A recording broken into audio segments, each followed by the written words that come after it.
राजा भैरव सिंह एक प्रतापी राजा थे। उनके न्याय और सत्यता की चर्चा पूरे ब्रह्मांड में होती थी। उनके राज्य में झूठ बोलने की सजा सिर्फ मौत थी।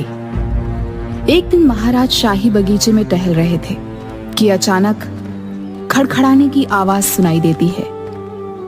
अरे, ये बेचारी बत्तख घायल कैसे हो गई? जिसने किया है उसे जरूर सजा मिलेगी। सैनिकों, इस बत्तख को वैद्य के पास ले जाओ। जिसने इसे घायल किया है वो कल दरबार में हाजिर हो।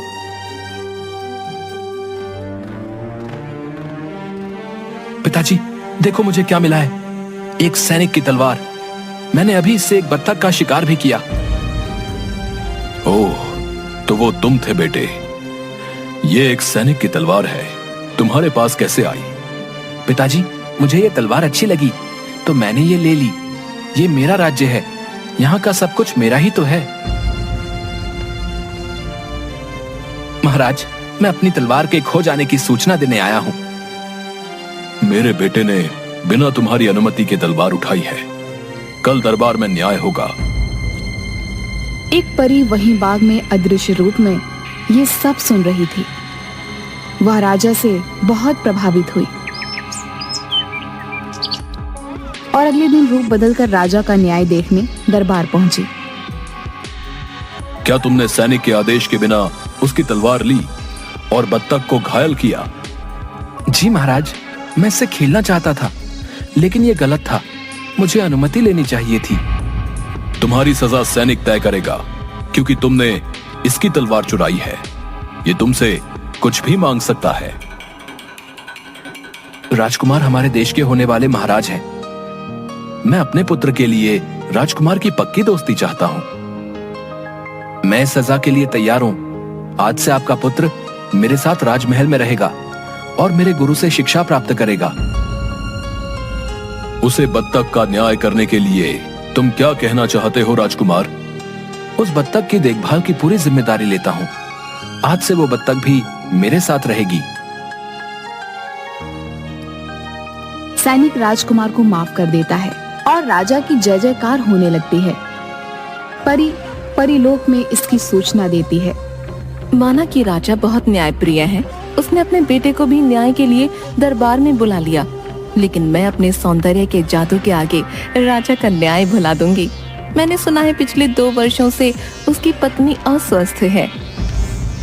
महाराज एक पत्नी व्रता है, उसे तुम्हारे सौंदर्य से कोई भी फर्क नहीं पड़ेगा। तुम चाहो तो परीक्षा ले सकती हो। नीलम परी एक सुंदर लड़की का रूप बन राजा से मिलती है। महाराज, आप बहुत बड़े ज्ञानी और न्यायप्रिय राजा हैं। सुना है अस्वस्थ होने के बावजूद भी आप अपनी रानी को बहुत प्रेम करते हैं। बिल्कुल सही सुना है आपने राजकुमारी। मैं अपनी पत्नी को अपनी जान से भी ज्यादा प्रेम करता हूँ।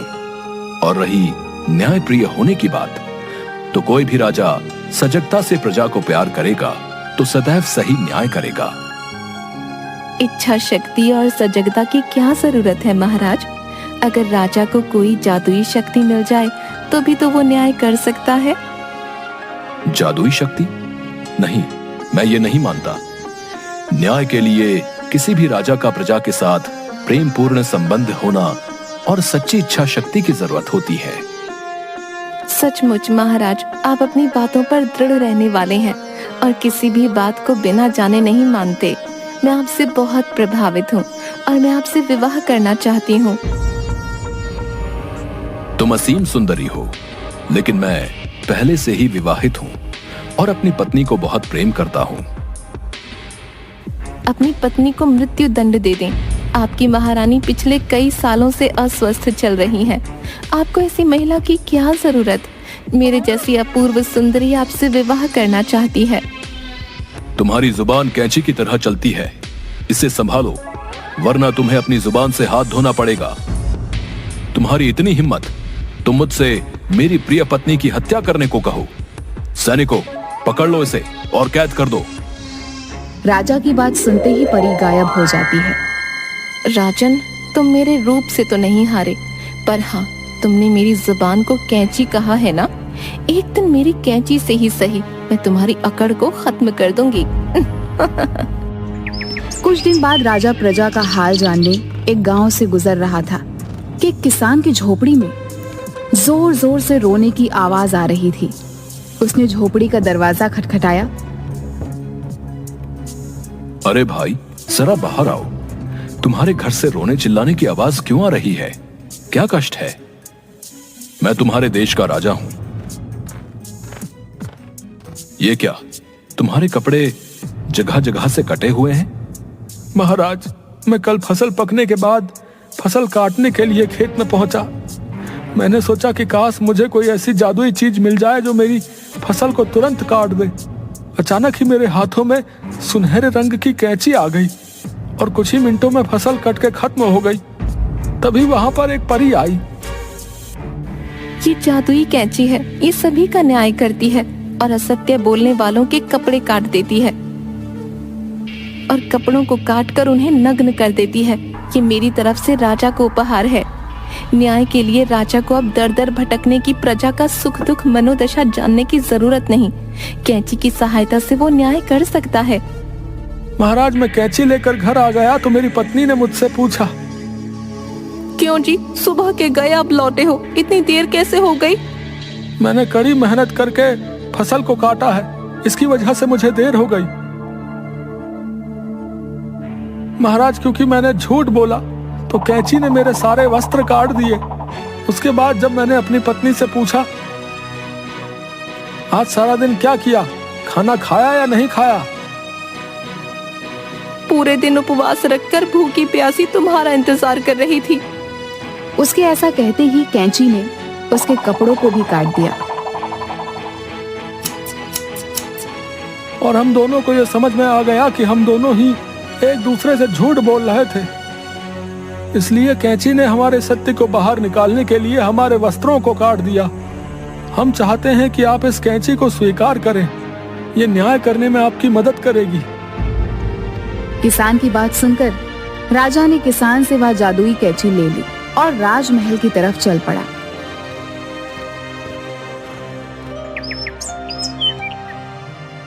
बोलो, क्या शिकायत है? महाराज, ये ग्वाला दूध में पानी मिला कर देता है। सच बताओ, क्या तुमने दूध में पानी मिलाया था? नहीं महाराज, मैं इतना पापी नहीं कि दूध में पानी मिलाऊं। ये व्यक्ति पूरी तरह से झूठ बोल रहा है।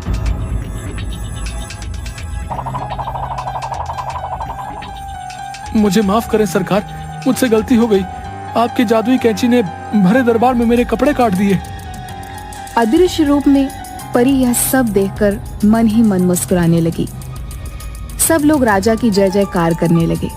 इसी प्रकार अब रोज तरह तरह के मुकदमों का फैसला राजा कैंची की सहायता से लेने लगा। अब वह बिना सोचे समझे विचार किया मुकदमे के फैसले के लिए कैंची का मुंह देखता। महाराज, प्रजा का सत्य असत्य, सुख दुख और दर्द जानने के लिए हमें भ्रमण करना चाहिए। मंत्री, अब हमें इतना कष्ट करने की क्या जरूरत है? प्रजा का सुख दुख जानने से क्या लाभ? अब मेरी कैंची सबके लिए सही न्याय करती है, इसलिए सब स्वयं ही प्रसन्न होंगे। महाराज ने धीरे धीरे राजकाज में भाग लेना बिल्कुल ही बंद कर दिया। अब वह अपना ज्यादा समय आराम करने में और अय्याशी में बिताने लगा। सेनापति, हमारे महाराज को ये क्या हो गया है? अब वो राजकाज में बिल्कुल भी भाग नहीं लेते हैं और पूरे दिन आराम करते हैं।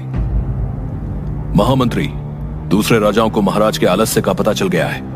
वो हमारे राज्य पर युद्ध करने के लिए अपनी सेना को तैयार कर रहे हैं। हमें महाराज से बात करनी ही होगी। महाराज, अपनी सेना में नए सैनिकों की भर्ती करनी है। देश में कोई भी कर देने को तैयार नहीं है। राजकोष खाली होता जा रहा है। महाराज, पड़ोसी देश के राजाओं को भी हमारे देश की हालत का पता चल गया है और वो युद्ध करने के लिए तैयारी कर रहे हैं। मैं इतना बड़ा सत्यवादी और न्याय प्रिय राजा हूं, किसकी हिम्मत जो हम पर युद्ध करे? क्या तुम्हें पता नहीं, लोक परलोक हर जगह हमारे राज्य के न्याय का डंका बजा हुआ है। हमसे टकराने से तो देवता भी घबराते हैं। राजकाज में आपके भाग न लेने के कारण सारे राज्य में अराजकता फैल गई है। लोग चोरी चकारी कर रहे हैं। कोई किसी हुकुम कानून को नहीं मानता। तुम लोग ये कैसी बातें कर रहे हो?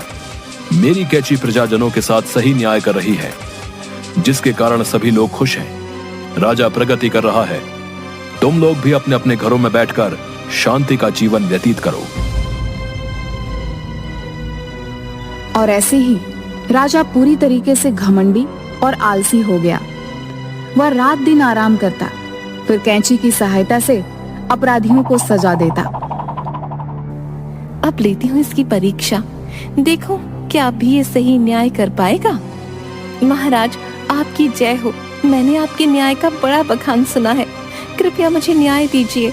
आपके राज्य के जंगल में इस राक्षस ने मेरे पंखों को पकड़कर तोड़ने की कोशिश की और यहाँ तक कि मेरी जादुई छड़ी भी छीन ली। मुझे न्याय से नहीं, बुद्धि से काम लेना होगा। अगर कैंची ने राक्षस के खिलाफ फैसला दिया तो राक्षस हमें हमारे राज्य के साथ खत्म कर सकता है। अभ्यास न होने के कारण हमारे सैनिक भी आलसी हो गए हैं।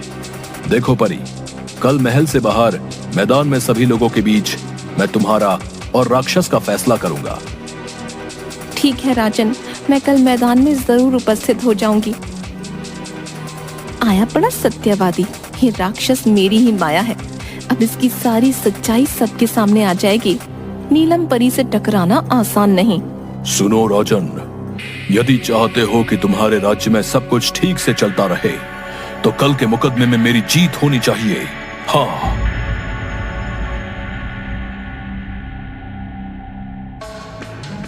परी, राक्षस एक बड़ा ही बलवान और शक्तिशाली आदमी है। उसे भला तुम्हारे पंखों से क्या काम? और वो तो हर काम अपनी शक्ति से खुद ही कर सकता है। तो भला वो तुम्हारी जादुई छड़ी लेकर क्या करेगा? बिल्कुल सही और उचित राजन। मेरा फैसला यह है कि राक्षस एक सच्चा व्यक्ति है और उसने किसी प्रकार का कोई अपराध नहीं किया है। ये अन्याय है, तुम्हें इसका दंड जरूर मिलेगा। अब देख मेरी कैंची तेरा न्याय कैसे करती है।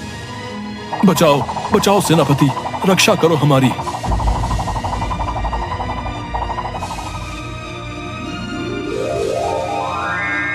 राजन, ये कैंची अब कभी नहीं रुकेगी। तुम्हें अपने आलस्य और नासमझी का फल जरूर मिलेगा। ये कैंची मेरी ही माया है। आज के बाद आप या इस गांव का कोई भी इंसान पूरे कपड़े नहीं पहन पाएगा। मुझसे बड़ी गलती हो गई, मुझे माफ करो। मुझे अपनी बुद्धि से न्याय करना चाहिए था। मेरी प्रजा को बचा लो। महाराज, मैं भी परी माँ की ही माया हूँ। परी माँ आपके सच और शक्ति की परीक्षा लेना चाहती थी। ठीक है, लेकिन आज के बाद तुमने अगर कभी किसी के साथ गलत किया तो देख लेना, उसका दंड मैं स्वयं तुमको दूंगी। इसके बाद परी ने अपनी जादुई छड़ी से राक्षस को राजा के राज्य में बहुत दूर भेज दिया और कैंची को लेकर हमेशा के लिए परी लोक वापस चली गई। इसके बाद राजा ने कभी न्याय के लिए किसी की सहायता नहीं ली और राज्य में फिर से अमन कायम हो गया।